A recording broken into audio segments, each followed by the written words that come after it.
What's going on, everybody out there? This is Grand Prix GTP02 here once again, up here at Humble Hyundai here in North Houston, Texas. Again, not a single surprise there whatsoever.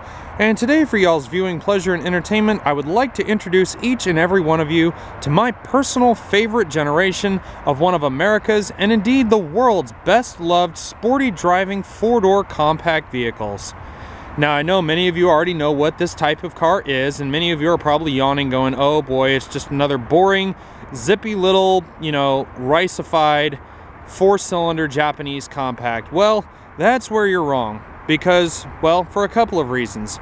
First off, what you're looking at is a 2005 Toyota Corolla S. Now, this is probably the most common sporty version of the Corolla that you will find on the roads of today. Now, this particular generation is my favorite for several reasons. For one, it's probably the perfect sized Corolla that I've ever seen anywhere. It's perfect size in terms of its exterior, in terms of its interior, in terms of its array of options, in terms of its array of powertrains. Everything about this car was just amazing in the years that it was around. And speaking of which, this car was actually around from about 2004 until around 2007 to 2008. But then, unfortunately, Toyota decided that bigger is always better.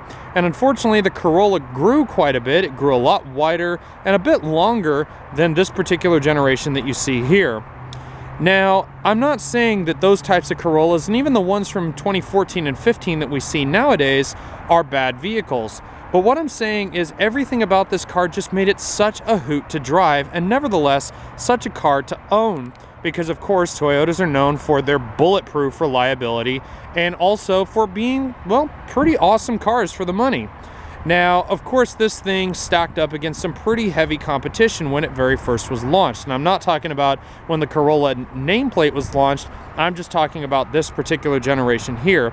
Of course, you have cars from Honda, you have cars from Nissan, and then other cars, maybe from Hyundai or from other American manufacturers and so on.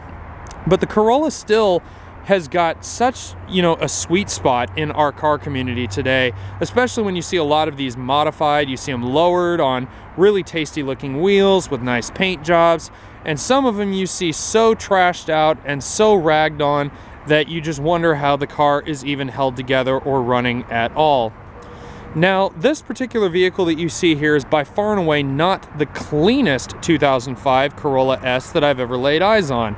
Because if you look at the bumper here, it kind of fades from this really nice dark red. It's one of the nicest colors I've seen on a Corolla, aside from the black sand pearl, which is my favorite. And it fades from this red to this like sunset orange color, which is kind of odd. And that's because on the front bumpers and the rear bumpers of this car, the paint has completely and totally faded thanks to the blistering sunlight that you will see down here in the north part of the Houston area. But then it sort of fades down to the original red down here on like these side sills. Now, the side sills on this car and on the Corolla XRS are a part of, or actually what make the car an S or an XRS. Now, of course, you have a lot of different trims that you can get when it comes to one of these. You have like the LE, the CE, the S, and then the XRS, and those are just the ones I can name off the top of my head. Basically, the two lower ones, the LE and the CE, those are the ones that you see driving around, with knockoff Steely hubcaps and all that kind of stuff. But then when you get to the S and XRS, then you start seeing some of the more fun, sporty, in-your-face kind of aspects that Toyota added to this car when it was new. For a start, you look at the front. The headlights, they're blacked out versus chrome. They have those nice deep black accents inside of them. And this is on the S and the XRS. They're both exactly the same. Then, of course, you got the flared sills down at the front. And I keep mentioning this Corolla XRS, and many of you first-time car enthusiasts are probably going, well, what's the difference between an S and an XRS if they pretty much look the same? Well, there's a few crucial differences that I can name precisely off the top of my head. For one, the Corolla XRS comes with much bigger wheels. I think these are like 15-inch wheels. Yep, these are 15-inch silver painted alloy wheels. Now, these are fine because they provide a very nice ride, nice thick sidewalled tire, so you'd be able to drive on these no problem. Probably not the sportiest of driving, but definitely sporty nonetheless. But the XRS adds much bigger wheels. I think they go from 15 to like 17-inch wheels, and then they upgrade the brakes, they upgrade to a sport-tuned suspension, and not only that, they upgrade the engine. Now, in this car, it pretty much came with 2 available engines, and only one of those 2 engines was specific to the XRS. Normally in these cars, you had a 1.8-liter twin-cam, 16-valve, 4-cylinder that only developed 100 and something horsepower. But then all of a sudden, you get to the 1.8-liter dual overhead cam 16-valve 4-cylinder that was then given the variable valve timing with valve lift with intelligence. Now, the valve lift in the XRS was basically Toyota's version of Honda's VTEC system. It allowed the engine to rev higher, it allowed it to make more horsepower. And I can't tell you how much I have tried to seek one of these generation Corollas as an XRS. Also, not to mention the transmissions that were bolted to that engine.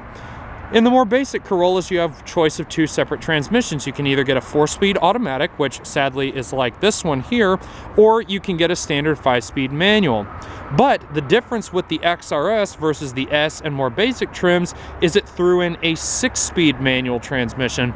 And sadly, in the newer generation Corollas, you know, the bigger, wider, little bit more, I hate to say it, but a little bit more of the boring generation of the Corolla, they started giving the XRS an automatic transmission, which is probably the saddest thing I've ever seen happen to one of the most kind of legendary names in the Toyota Corolla's history. Now, and that's just in the modern day generation. I'm not talking about the older ones. The older Corollas, the Japanese spec ones, you know, the Turinos, the Corolla GTS, all that kind of stuff. Just all those cars are just amazing. But I'm talking about cars in about 2000 and up. Now, I can't really explain why, but every time I look at one of these cars, I just get the chills. And I mean, a lot of people say, oh, this car's girly, oh, it's boring, it's this, it's that. But it's really a case of to each their own with this car. If you like it, you like it. If you don't, you don't. It's really as simple as that. Now, like I said, this is not the cleanest example, and I'll just show you a couple of dings and dents that are on this particular one here. This one, as you can see, this crease line here has got a significant size little dent in it. It's about that big, but there's a dent guy here at Humble Hyundai that can take care of that just fine. All 4 of the tires are matching, and all of the wheels are in mint condition, which is awesome. There's no curb rash on these rims at all. And again, you get around to the front. Now, this is where most of the paint damage is going to be, because as you can see, up here on the hood, aside from the massive rock chips, it almost looks like someone threw rocks at this car versus actually just, you know, someone driving along and rocks flying up and hitting the car. You see this beautiful red up here on the hood, and then you go past the headlights, and all of a sudden, oh dear, it fades to that burnt orange again. Now again, this particular example is one of those under $10,000 cars. I'm not gonna name the price. As typical fashion with these little walkthroughs, if you look in the description, there will be a link to this vehicle on Humble Hyundai's website with photos and a full description of everything that's included with this car, including both internet pricing and pricing here on the lot. And of course, I'm not a salesman, so don't come asking for me when you come to buy a vehicle. But you can ask for me when you want me to guide you to a salesperson that can ultimately sell you a vehicle like this one. But again, back to the car. You can see it goes from red, goes past the headlights, which are not faded at all, which I love. And then, oh dear, yeah, this paintwork just... it's so sad. You look at how nasty this paintwork looks. But I mean, you can go to a Mako or a body shop or something like that, sand back this whole bumper, and probably have the whole thing. You could probably have the hood and both bumpers repainted for only a couple $100s. It's really not that big of a deal.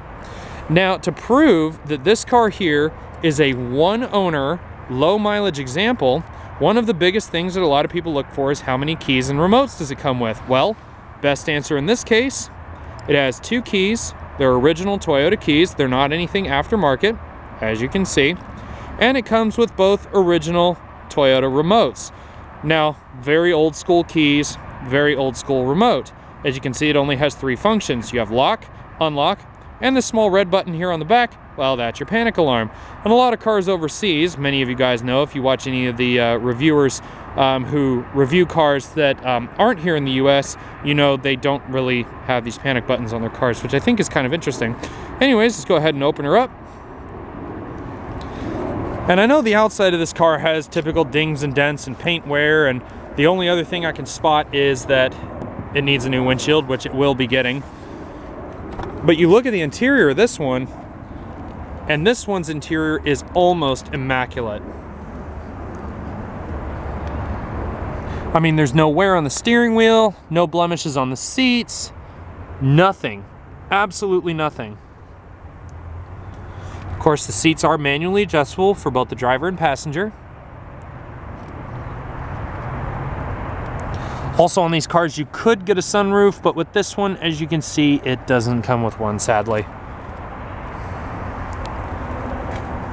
Now, of course, this being the generation of Toyota's kind of plastic interiors, you can just hear it all. You know, the top of the door panel is soft touch, which is nice. Then, of course, you have this beautiful sort of bathrobe cloth, suede-like material here for the padded part of the door. But as far as everything else, all of that, yep, it's typical Toyota plastics, and the dashboard and everything else is pretty much exactly the same. The only thing I can think of is this sort of leather-ish kind of material that the steering wheel is made out of. Now it's firm because it's aged, obviously. It's sat in the sun for so long, but it's not plush. It doesn't feel like leather. It almost feels like they just kind of wrapped it in something, either that or they just molded the steering wheel in this particular kind of stuff. I don't know what it is. Anyways, everything else, dashboard, it's all plastic and everything like that. But again, you have all of your powered creature comforts, this being the S, so it is one of the higher end models. You're not going to find any windy down windows or anything like that on a Corolla S. You have chrome trim door handles, or at least chrome plated door handles. You have power door locks, window locks, an automatic down only driver's side window. I tried this earlier. I thought it was automatic up down just because it says auto, but sadly it's only automatic down. But you do have 3 other powered windows that all function as well. Also, over to the left of your steering column, you do have your power mirror controls, security alarm system, and also your instrumentation dimming and so on.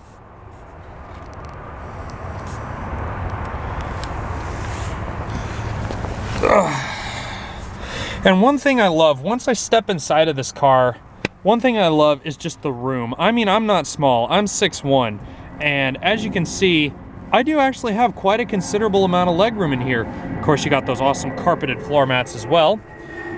And one thing that I also love about this particular car is just the layout of the gauges, the steering wheel, and how the steering wheel isn't cluttered. It doesn't have hands-free Bluetooth and all that stuff like some of the other cars of this kind of day and age would have. Instead, it only has one simple stock. That's your cruise control right back here. Doesn't have hands-free radio, doesn't have anything like that. Now, don't get me wrong, those are a little bit more of a safer device, if you would call it that. But nevertheless, the steering wheel isn't cluttered, which is awesome. Not to mention, it's got these awesome bolstering extensions at about 10 and 2 o'clock. And the steering wheel itself, in this case, is actually in pristine condition. There is not a single bit of wear on the steering wheel anywhere. And I love those white face gauges. Now, the white face gauges are specific only to the S. If you get the XRS, you'll get black face gauges with a much, much higher red line. The S model's red line at about 6.5 to 7,000 RPM. The XRS will nail it all the way to about 9 grand, which is definitely a lot higher and a lot better sounding of a motor than the Corolla S. But then again, like I said, the rest of the interior, oh dear. Yep, it's all plastic from the top of the dash all the way back to this little center console here. So really, interior quality, not exactly its forte. But like I said, in this car here, this one has the optional electronically controlled 4-speed automatic transmission with overdrive, of course. But this one has kind of a leather-wrapped automatic shift knob. A lot of these cars you'd expect something plastic, but it has this kind of baseball stitching running over the top of the shifter knob here, which I think is awesome. Of course, you got all this chrome and whatnot surrounding your numerics, which is equally interesting. Then you got other little bits of interior storage here in the dash. So you've got a nice little cubby hole here. All of your climate controls and everything is your climate zones, AC, air conditioning, recycling, front and rear defrost. You also have your temperature control over here on the far right, and if you turn it all the way to the left, it actually says maximum air conditioning. You just have to use the air conditioning recycling at the same time. Of course, you got a digital clock, you got a single disc CD player, you got AM and FM radio, and you've even got the ability to have text run across the radio. So like if you're playing a song and it knows the name of the song, it'll play it across here. Either that or turn it off completely. But of course, being a Toyota, it's got reputation for one thing that is a big deal in cars like this: reliability. So, that being said, put the key in. All the dash lights up. There's proof of the mileage, 74,926 miles on this particular vehicle here. And once you turn the key, it starts like a brand new car. Even the steering is equally as fluid. It's kind of point and shoot. There is a lot of spring back in the steering. You can see it's definitely a very sharp and poignant car, or a very pointy car nonetheless to drive. Now of course the transmission doesn't clunk, even being an under $10,000 car.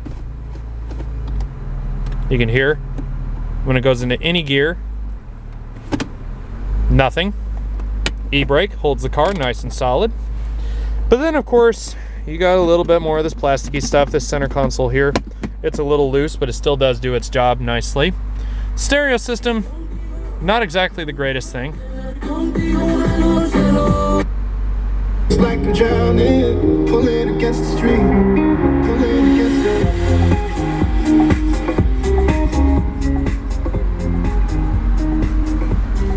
Well, while we let this beautiful music play, let's go ahead and flick on the lights, and we'll go ahead and go up front, check out under the hood, and then take you through the rest of the car.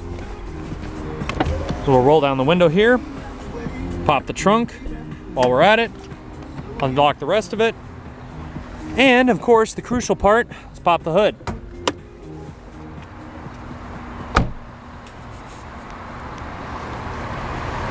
Let you take a quick peek at the car with the lights on.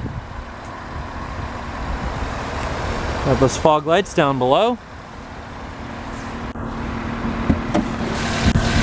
And there you go, spotlessly clean, 1.8 liter dual overhead cam, 16 valve inline 4-cylinder engine with Toyota's dual variable valve timing with intelligence.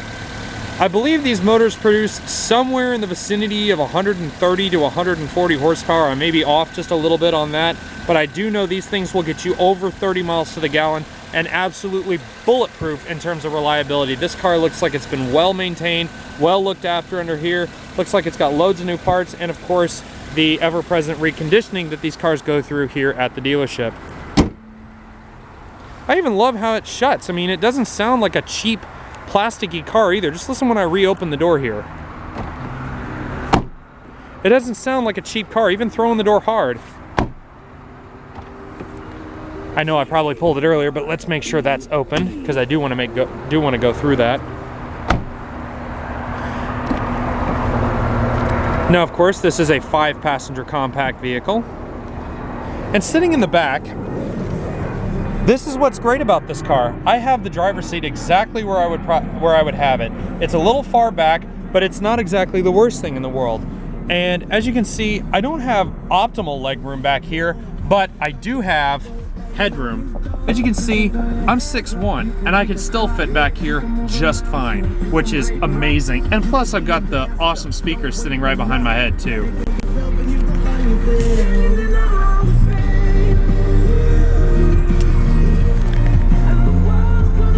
Got a nice little cup holder here in the back for all your drinks and storage. Kind of interesting how that folds out. That's pretty cool. I like that. Split in the seat. I think that's no, that doesn't come out. The whole seat goes forward. My fault. All right. This is another selling point of these little cars, is the space you have in the back. Now, yes, I know there are a lot of cars out there that are compact like this one and do offer a lot of room in the trunk, but for a car that's as old as this one is, this thing here still has a lot of trunk carrying capacity. Go ahead and fold the seat down. Just show you how that works. You just pull on this little trigger here.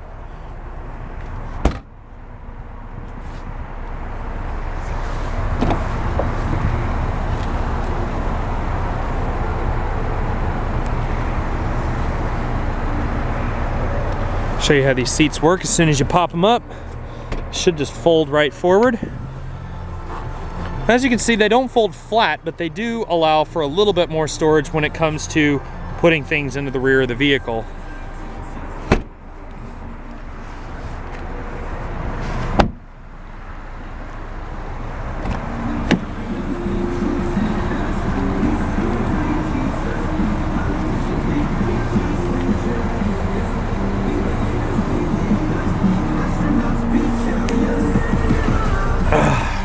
Sitting in the passenger seat too, I mean, you might have to adjust your seat just a bit. You see, lean it back just a hair. And I'm perfectly comfortable in the passenger seat of this thing. I mean, I'm not sitting bolt upright like I was in that seat over there, but nevertheless, this is a very, very nice vehicle, especially for somebody looking for maybe a first-time buyer or a first-time driver. You know, you want a small car that'll get your little bundle of joy back and forth between, you know, school, work, home, etc., etc. This is a perfect little car. And again, this is my personal favorite generation of the Corolla, so if at least I can recommend it, I suggest you at least take a look, for those of you that are interested at least. Well guys, I hope you've enjoyed this nice little walkthrough and rather elongated tour of this 2005 Toyota Corolla S. If you want to find out more information about this vehicle or any of Humble Hyundai's vehicles that they've got in new or used inventory, you can just check out the link to this car below and search through the appropriate tabs on their webpage. Again guys, this has been Grand Prix GTP 02, and I hope you enjoyed the walkthrough, and I'll see you again next time.